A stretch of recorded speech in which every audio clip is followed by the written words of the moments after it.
There is nothing that we can do to make God love us more than he already does. And there is nothing that we have done or will do that'll make him love us any less. And we can apply that to each other. That is, as our pastor says, not only a game changer, that's kind of an everything changer in marriage and life. We've experienced some really, really hard and some really, really sad.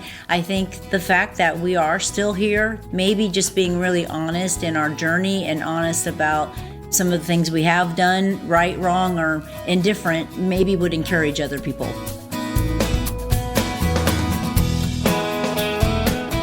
Welcome to Building Relationships with Dr. Gary Chapman, author of the New York Times bestseller, The 5 Love Languages. Today, hard-won wisdom from a 40-year marriage.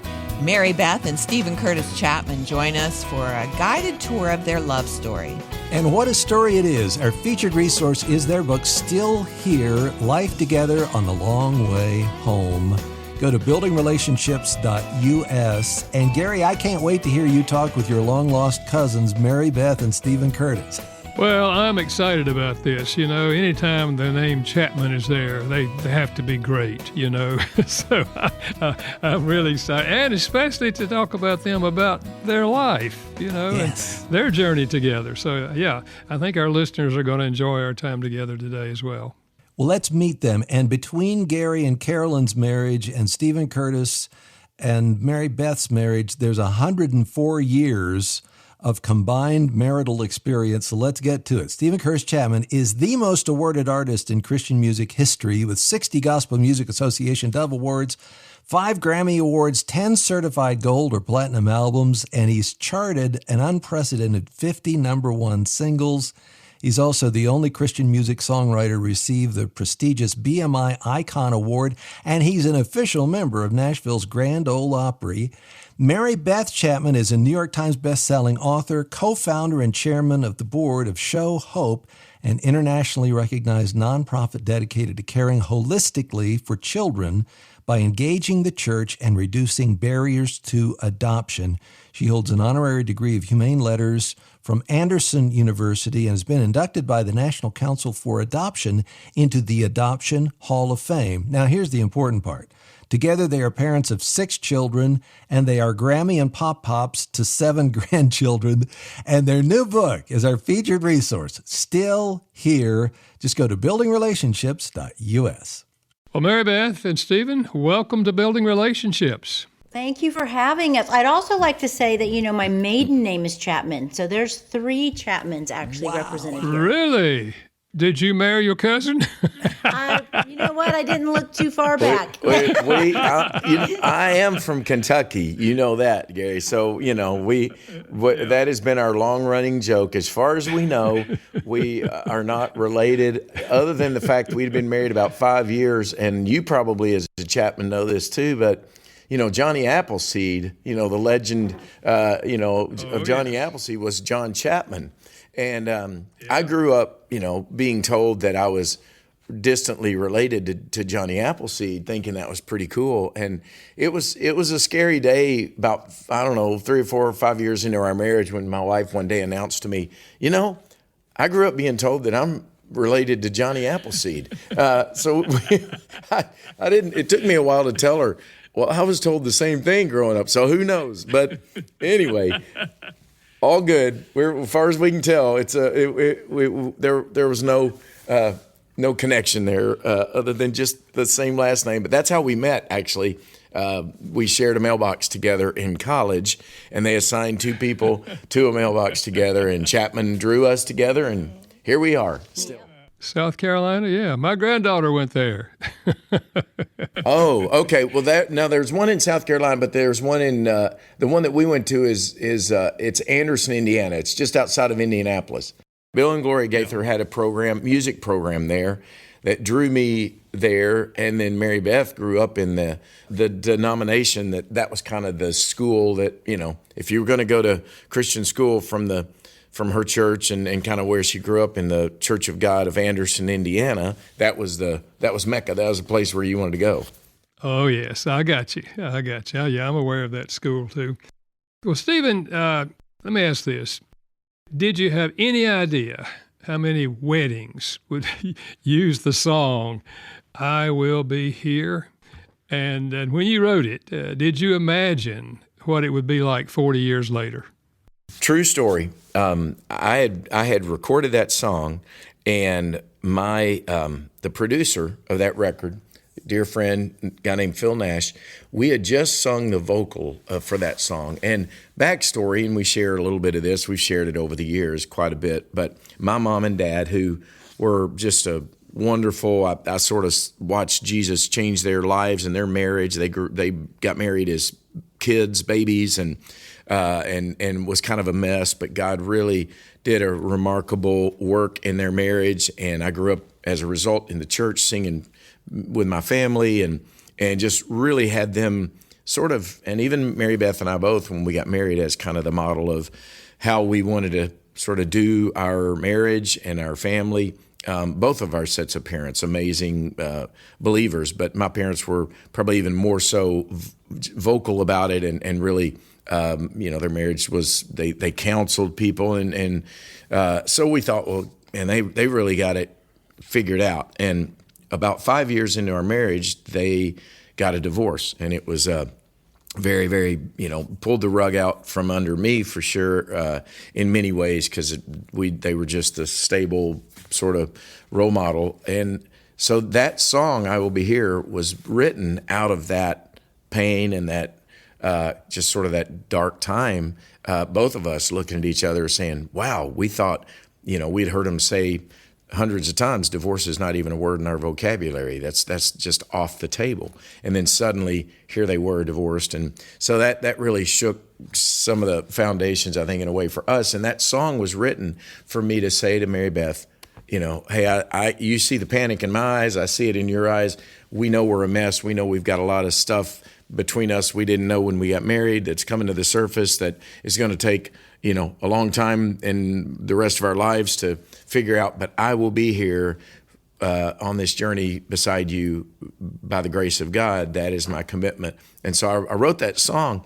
And I remember my producer, we just sung it in the studio, and he walked out of the control room in the studio and said, man, that song is going to be sung in a lot of weddings. And I looked at him with kind of a surprised look on my face. I remember it like yesterday, and I said, you really think so? It doesn't feel like a wedding song, because where it came from for me was such a song of just determination. Tomorrow morning, if you wake up and the sun does not appear, that's not the kind of song you think, oh, I want to sing that at my wedding. That's kind of a downer, but it was a reality for us. And so I truly, to answer your question, had no clue that it was going to be the wedding song that it became. And I'm obviously very, very grateful on many levels for that being the case. Yeah, absolutely. And if folks sing the song at their wedding, maybe they're more likely to follow through with that, Wow. Well, that's the hope, and that's what I've loved about knowing that song has been a part of so many weddings. Yeah, great. Mary Beth, take us back to the first time you saw Stephen. He mentioned it was in Anderson, but tell us what happened. I went to Anderson University partly because I wanted to leave home and have an experience away from college. I grew up in the Church of God, and so I really wanted to attend Anderson. I went for freshman orientation, which was like a week ahead of when classes started, and my college roommate and I decided to go to a welcome back to school concert that was being given by a college band named Chapman Henderson.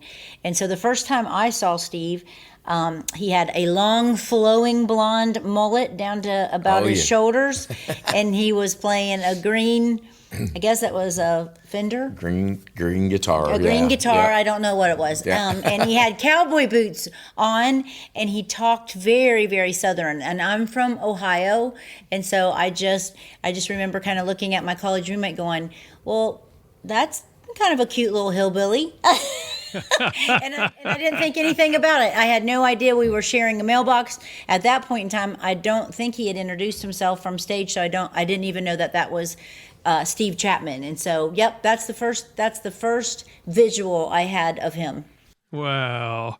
How did you come to know that he was the one for you? We officially met through a mutual friend of ours on campus. Steve asked him who I was when I walked past at one point, and then all the dots became connected that we were Mary Beth Chapman and Steve Chapman, and that we were sharing a mailbox, and that kind of ensued the conversations that we would begin to have. And I don't want to put words in his mouth, but I think he was quite taken with me, and so we began to take. Oh yeah. I tell my kids and my grandchildren all the time, when they have a visual of when Stephen and I met and began talking, they have a visual of what they know, right? Cell phones, texting, being able to get in touch with someone right away. Well, the internet didn't even exist. We didn't even have computers when we were on college campus. So he began to follow me around. My children would call it stalking. I would call it following me around. And I would wait in line in my dorm for him to be able to call, to the hallway so that I could talk to him on a phone that actually had a cord attached to a wall. And we just began taking a lot of walks, a lot of talking. We talked a lot. And we met in September, and by November we were saying we loved each other, and by March we were engaged. So I would imagine that pretty quickly it was, I'm going to go on record to say it was pretty much love at first sight. I knew pretty quickly he was the one. So, Stephen, I want to ask you the same question that I asked Mary Beth. How did you come to the conclusion she was the one God had for you? As she said, pretty quickly. I was smitten right from the get-go. I met her in the cafeteria and sat down. I knew her name. From the mailbox, my friend that had kind of pointed her out, I saw her, and he waved, and I said, "Who is that?" And he said, "Mary Beth Chapman." And I say this in concert, and it sounds like a joke, but it's true. He said, "Her name is Chapman. I met her last night. She's just a new student, and you guys could be related." And I don't know if I said it out loud, but I know I thought, I hope not, because I was immediately she was very lovely, big brown eyes, and I just thought, wow, she's very beautiful. And so I kind of sought her out in the cafeteria. Thought, well, we're sharing a mailbox together. We at least have to know each other, because it's going to be, we're going to at some point meet. And I think I sat down at her table and said, "Hey, I'm Steve Chapman." And I'm sure at that point I said, "Hi, I'm Steve Chapman," because she, being a Midwest girl, has worked on me for 42 years, I guess now, since we met, to try to get a little bit of the hillbilly out. But I listened back even to some of the recordings of me in those early days, interviews and things that I would do, and think, wow, you did have a lot. You had a lot of work ahead of you with me. But I remember asking her. I kept finding her on campus. Had friends on the lookout, like, "Hey, we had a Mary Beth sighting. She's headed this way." So I would kind of just happen to be out in front of my dorm at just the right time, and she would come by, and so I asked her on a date, and we were talking about this last night, actually, because we saw that Red Lobster is in financial straits, and are they going to go bankrupt or whatever? And our first date, and we've always talked about and joked about this, but it was Red Lobster, and I say it was, those cheddar bay biscuits and a plate of popcorn shrimp. That is a recipe for love, because that's where I fell in love, pretty much with Mary Beth Chapman. And but to really say when I knew. And I told my kids this, because my boys, we have two boys, and they would say, "Dad, how did you know?" Because they're both married now to amazing women, and I said, guys, there was a point where I had dated girls and had girlfriends, and some that were I would have thought were somewhat serious even at the time, but the first time that I ever had someone in my life that, when I thought about the future, when I looked down the road, to any things about what I felt like God was calling me to, I was already writing songs. I'd been very blessed to have a relationship starting to build with Bill Gaither, and he was publishing some of my music and encouraging me, and really felt like maybe this was a direction that God was going to allow me to go, a dream come true, to get to write songs and do that. But anytime I thought about what the future looked like, she was always right there beside me. She was in all of those imaginings of the future, all those pictures that I had. And that had never happened before. I'd never really thought anything about, someone in my future with anybody that had ever had a relationship with or dated or whatever. So that was pretty much for me the way I knew, okay, that's it. This is the one. She is the one. If she'll have me. And I think, I have a lot of letters and things that she would leave me that would make me believe that she was at least almost as smitten with me as I was with her. Absolutely. She wasn't running away. I wasn't having to chase her too hard. She was pretty catchable, thankfully. Okay, so now we're looking back on 40 years of married life. With all of that the two of you have accomplished, professionally and in the adoption arena and so forth, where does a 40-year marriage rank? Well, on what scale? You want to start? You want to go on the scale of blessing, accomplishment, challenge, hard. Probably number one on all of that. For me. I think where my mind would go to if someone asking me, where does a 40-year marriage rank? I tell this story in the book. In 2011, our first grandbaby was born, and she was born in Ireland. Our oldest daughter, Emily, and her husband were studying theology over there, and she was getting her master's at Queen's University. And so our first grandbaby was born overseas and could not wait to get there. And obviously the first is special because it's the first. It's who makes you Grammy and Pop-Pops, right? And I remember standing at the crib with Stephen in this little closet that we had, helped Emily make into a nursery. And, started reflecting back on, I guess that then it would be 30 years of marriage, just reflecting back on, we could have missed this, like with all of the valleys, all the mountaintops, all the valleys, all the hard. We make no bones about the struggle has been real, and yet, the theme of the book is just bearing with one another in love and just continuing to choose each other and continuing to show up and make decisions to stay the course and love each other as Christ has loved us, and all of the things, right? And I think in that moment, looking at this little baby in a crib and looking at him holding hands, it's like, we did it. We are still here. We're doing it. I think it ranks pretty high because my greatest accomplishments are my children and my grandchildren. And so I think it ranks pretty high when you have 7 grandchildren now that you're in relationship with together.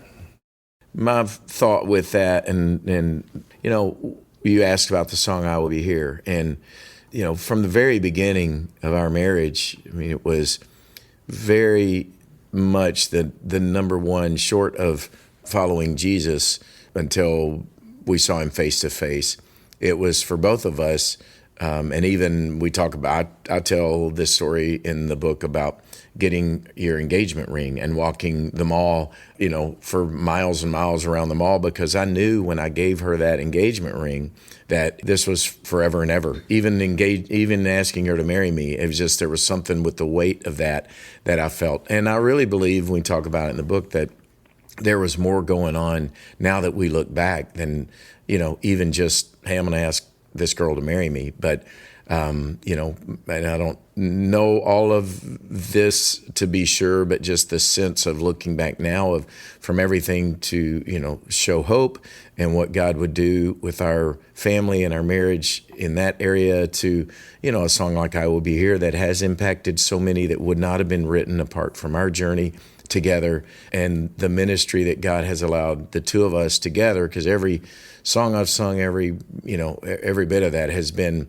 because of our journey together. None of it would have happened apart from that. And there was I believe, even a cosmic battle of sorts going on at that moment, because there was a real reality of what was going to be ahead for us, and the ways that God would use that and use us, that we felt the weight of it even in our very young age. I surely did, and felt like, this this is the number one thing, second only to following Jesus. And even at times of saying, if I have to lay this down in the meetings that I had with counselors and pastors and even managers to say, look, I don't even know, I am not willing to lose my marriage, my family at the cost of a successful career, one more, record sold or tour done.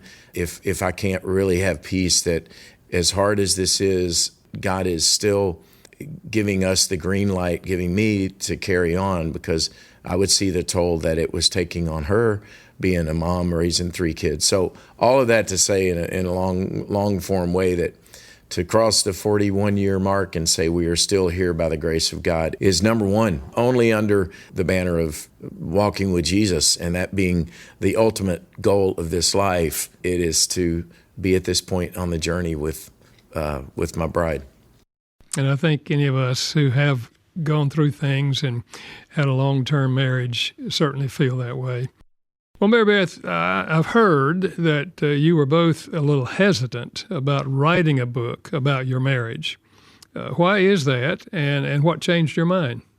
Yes, very, very hesitant, because there are so many amazing books written, very helpful books written for marriage. I feel like for Stephen and I, we were not necessarily able to write the book on what to do, but that we can give a real honest approach of what not to do. And the fact that we have, taken 10 steps forward, 5 steps back, the longer we talked about it, since the song "I Will Be Here" came out, there have been people along the way, oh, you guys must have this all figured out. Why don't you write a book on marriage? And we just felt like, we were too young, our journey. There's so many struggles, trying to keep a family together with a husband who travels so much, and just all the differences. We got married thinking this is going to be easy. Our last name's the same. We love each other. All the things that I loved about him that were so opposite of me, how quickly they become the irritants potentially in a marriage. And so we didn't feel like we were ever at a place where we were not the experts. We're still not the experts. But I think in the last several years, as we've experienced some really, really hard and some really, really sad, I think through people feeding into our lives, we just realized that maybe the fact that we are still here, that we're still together, that we continue to choose each other, maybe just being really honest in our journey and honest about some of the things we have done, right, wrong, or indifferent, maybe would encourage other people. Well, I think that's going to be true. I think this book will indeed do that.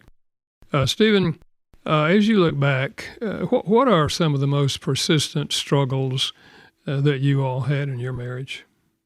Well, we didn't get the 5 love languages book early enough. No. That's for sure. I was sitting there thinking when you asked that question, Mary Beth was answering like what took us so long. And I have to confess this to you, because we probably, in every interview we do, and even as we were talking about this, we have, if your ears have been burning, we have mentioned, the guys who need to write these books are, the Dr. Gary Chapmans, right, who have the, the love languages and the expertise and and those kind of things. Aren't those are, the people that write books on marriage. Ours would be the other love languages not to use, or the ones to stay away from, the bad languages of love. No, but and honestly, so many times, we have found ourselves either, going to the conferences or reading the books and thinking, man, we are just doing this all wrong. And we are both such, I think, want to do it right to a fault, to a degree that's probably been one of our great challenges and struggles, expecting ourselves to do it right and each other to do it right, which is the reason that we have, if we come back to one truth, it's so simple and almost feels like, well, that's not so encouraging, or, it seems like that's it, really. But we have come back so often to, Scripture talking about bearing with one another in love, learning about the fact that patience, the word for patience, the original, root of that word is long suffering, to suffer long, to realize that you are not going to ever do it right doesn't mean you don't continue to move in those directions, learn, what you can learn about, be a student of the other person, which I think from what I, have appreciated even about how you've written in your books, that is, we're called to do that, to continue to be a student of each other and learn to really love each other for who they are. And I think some of our biggest struggles early on were, certainly for me, trying to fit Mary Beth into a mold. Even if I read the book, like, well, you're supposed to do it like this, and I'm supposed to do it like this. Here's how it's supposed to go. And so much of that would drive us to just a place of frustration. And I'm never going to get this right, and I'm going to keep blowing it. And so then the shame comes in, and the hopelessness. Of course, the enemy is always there, ready to throw fuel on that fire of hopeless, or this is probably you're just too different, too broken. It's going to be too hard. And sadly, we have realized as well in our years and years of counseling with many different people who are Christian counselors, but we talk about this in the book as well, that there have been many times when we probably, if we'd have wanted it badly enough, would have had permission from, even the experts to say, man, this is probably just too broken, or too hard, or, whatever. And for us to really continue to realize that, we have been invited into this relationship that is so much more God's intention, we believe, and are continuing to come to believe at a deeper level, that He intends for us, marriage, to make us wholly, much more than happy. And if our goal is happy, and how do we just get this figured out and get it where, we're not having to bear with each other, we're going to stay really frustrated and really disappointed. But if we can recognize in it that God's doing something through all of this to make us more like Jesus, and continue to just grow us deeper in Him, and more of an understanding of how Jesus loves us, which is the whole point, then you get these amazing moments that we have been so blessed to experience, which is, Mary Beth was referencing earlier, the last chapter of the book is called It's Worth It, because we just sit here with, battle scars and, all of that on our lives and our journey and our marriage, and, grief and sadness and loss, but just this gratefulness for where we are now and what we get to experience together.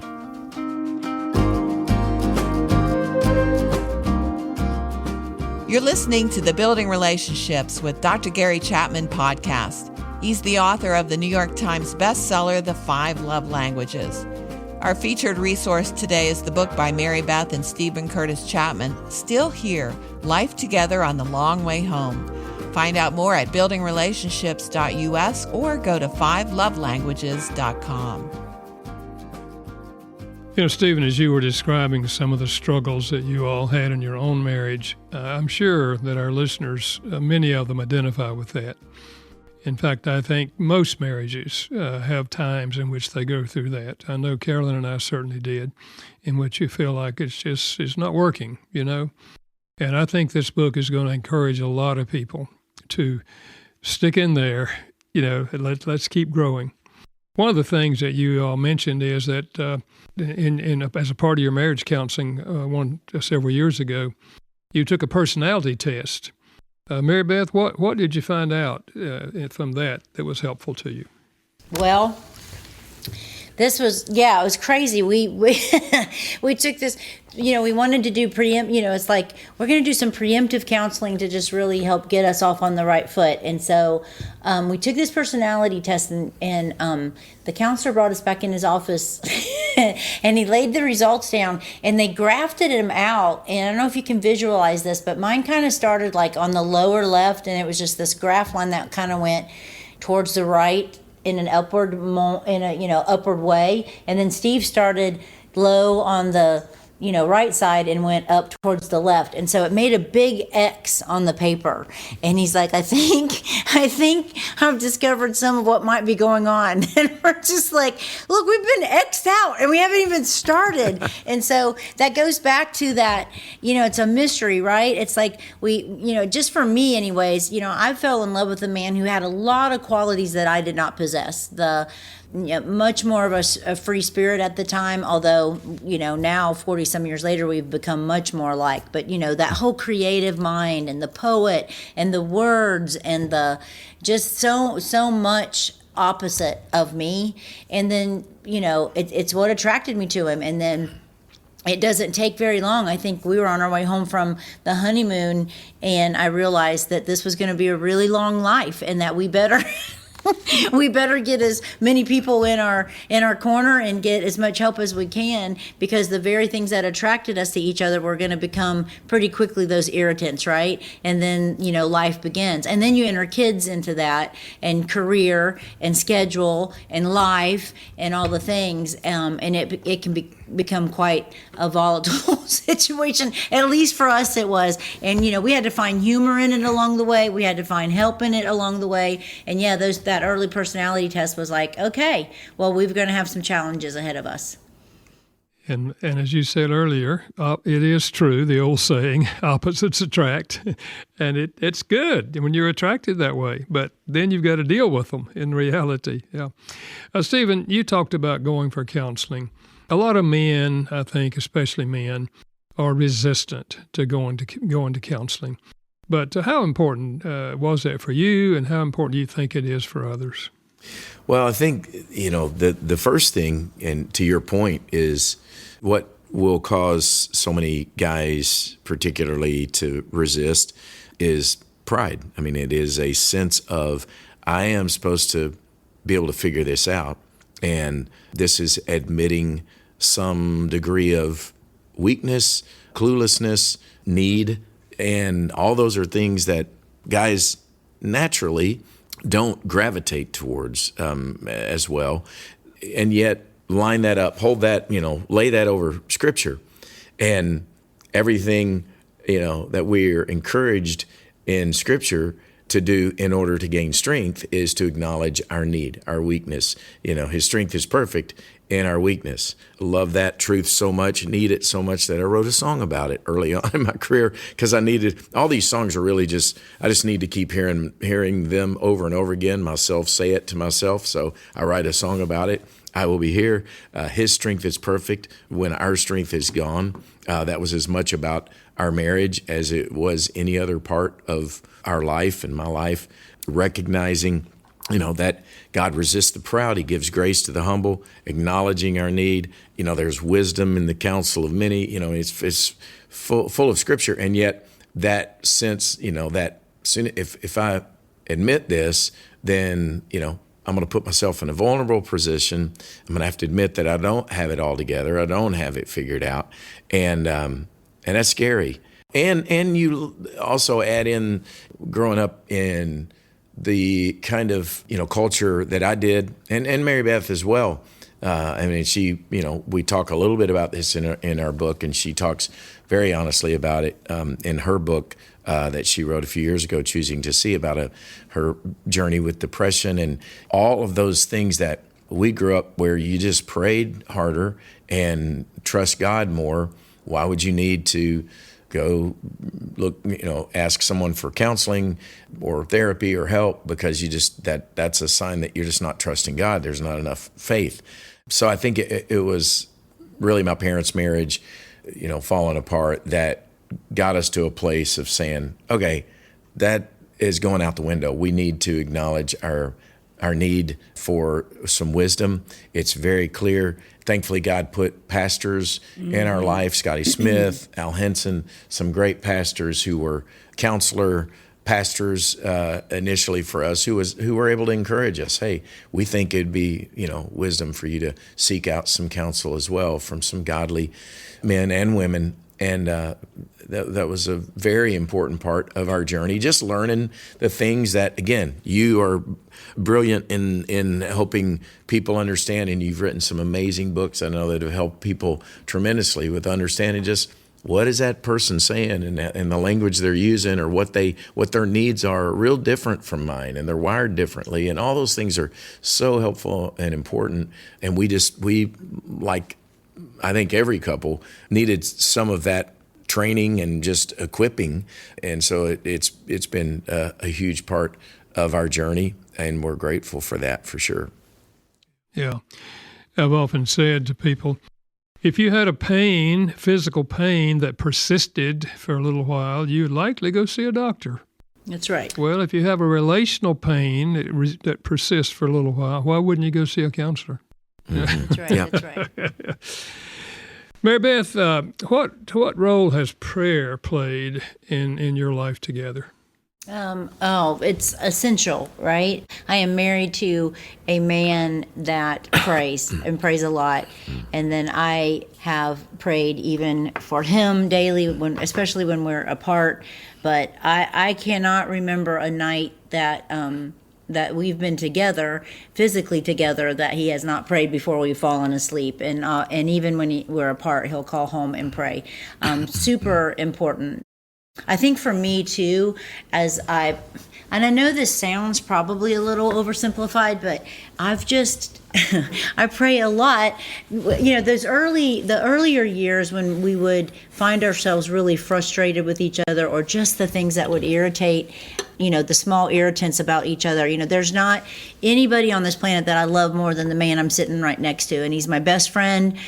Just don't want to do life without him, and yet there are those things where it's like, man, if I could just change that, or if I could just, and I've just learned through the years, it's like, you know what, he's not my enemy. We have a real enemy that wants to keep us really upset with each other. So I'm just going to take all of that frustration, and I'm just going to talk to the Lord about it, and let the Lord do the work in his heart, if there's work to be done. And then hopefully he's doing that the same with me. And then I'm asking the Lord to change my heart towards those things. Like, hey, help me not be so irritated about these things, or help me. And then just the encouragement about just praying for him, just the amount of work that this man does on the road, the pressures that's on him. And so, yeah, it's been a very, very big part of our family. Our children, you can ask any of them. We have done a lot of life. Hopefully they will say, man, we have had a great childhood growing up. And yes, mom and dad have also blown it. And one of the things that we've been really, really intentional about as we were raising those kids was, when we did blow it, we're also going to have, especially in front of them, right? We would also circle back and try to repair in front of them. And that was a lot of prayer, and a lot of forgiving, and a lot of, giving it to the Lord, and having them watch us do that and forgive each other. And so it is woven all through every aspect of our family, of our marriage, of our relationships. Stephen, what have you learned about handling regret and self-criticism about perceived failures, in your relationship or in your role as a husband? That's a good question. I was reading Psalms, and even the cry of David crying out, God, my sins are many, I am aware of it. And what I've learned from the Psalms, and I'm a slow learner, and I don't think it was until really in the last 18 years, particularly ago, because that was when we lost our youngest daughter. And I came to a deeper understanding of the Psalms at that point, just because I had, skimmed over somehow, I guess, so many of the harder Psalms, you get to your love is better than life, those kinds of verses, and yet so much of the Psalms, the laments, how long, O Lord, where are you? Are you going to forget me forever? I'm sinking down for the last time. And I am so thankful and grateful that those Psalms did not get edited out. The stories did not get edited out of Scripture that I fear many publishers would have probably wanted to edit out. Or, you sure we should leave that in there? That's not a real good look on a follower, a man after God's own heart. But I have learned from just going deeper into those Psalms that what the psalmist does over and over again right is run to God with those disappointments, even in himself, and the shame and the failure, because we all make those decisions, and we see it in so many people's lives that will implode under the shame and finally just either make a very terrible decision, or the power that can have over someone's life, that I've not done it right, I've messed up, I've blown it, and it falls either between us and God and pushes us away, and we get to choose by God's grace where that falls. We direct it to, this is going to fall in a way that pushes me more into an awareness of the great love that God has for us. And it's really the grace of God that Mary Beth and I have learned so much from our dear friend, pastor, mentor, Scotty Smith, who really has, through the years, helped us come to understand there is nothing that we can do to make God love us more than he already does.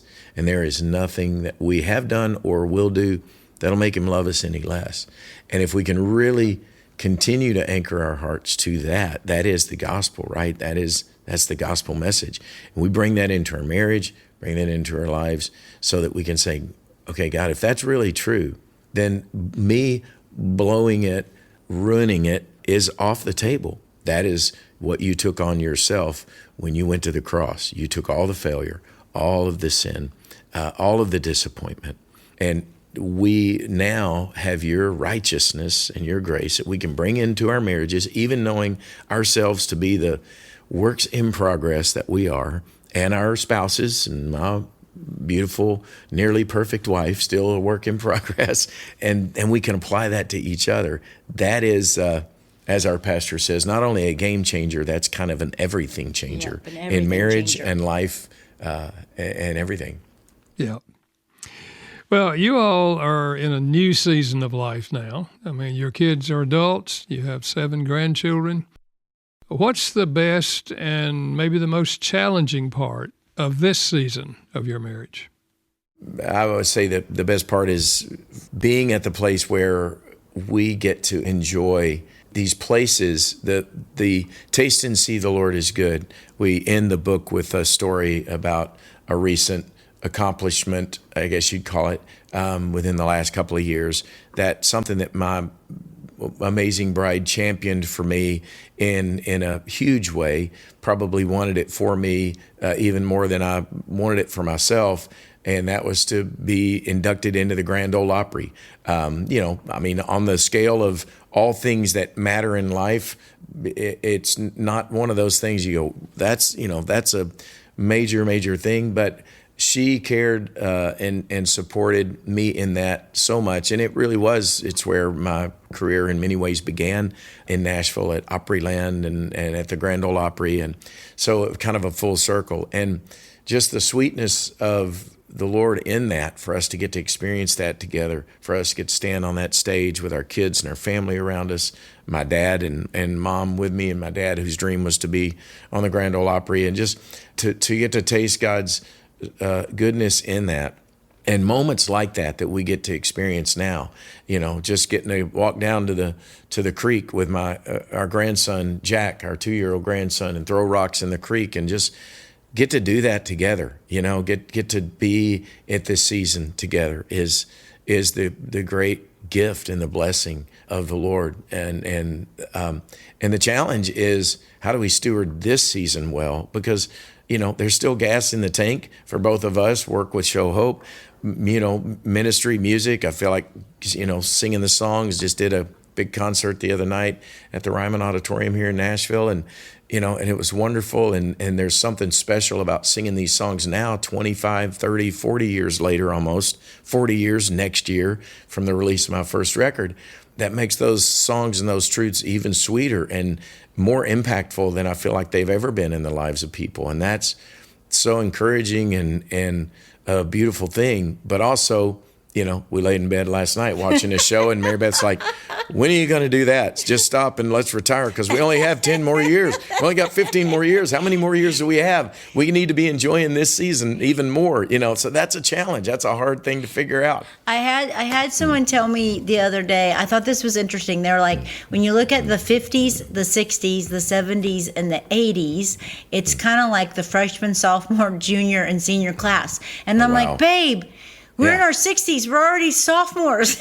Like we gotta, when we're seniors, like in the 80s, we might not be able to enjoy as much life like then as we would maybe when we're juniors. So I see much more life, in the rearview mirror than I do out through the front windshield. So I'm constantly kind of reminding them, it's like, hey, so the challenge is just, what do we do, right, with the rest of the time that God would grant us, and how do we enjoy our family, and if there's impactful ministry that still needs to happen, how do we, it's the same, right? It's how do we balance all of it and do it in a way. But I will tell you this, from Grammy standpoint, those grandbabies are coming in first. Yeah. Oh, yeah.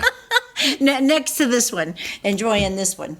Well, I can certainly identify with that, having grandchildren myself, okay?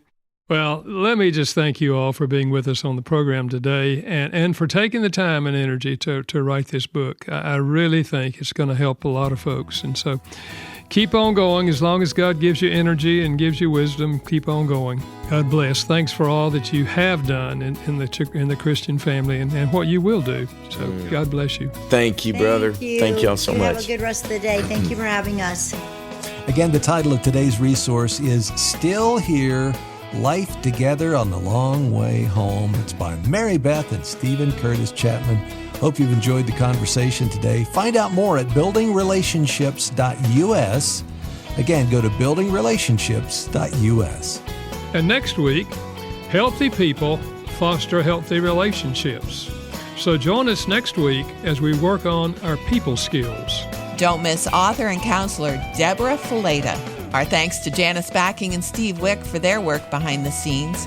Building Relationships with Dr. Gary Chapman is a production of Moody Radio in association with Moody Publishers, a ministry of Moody Bible Institute. Thanks for listening.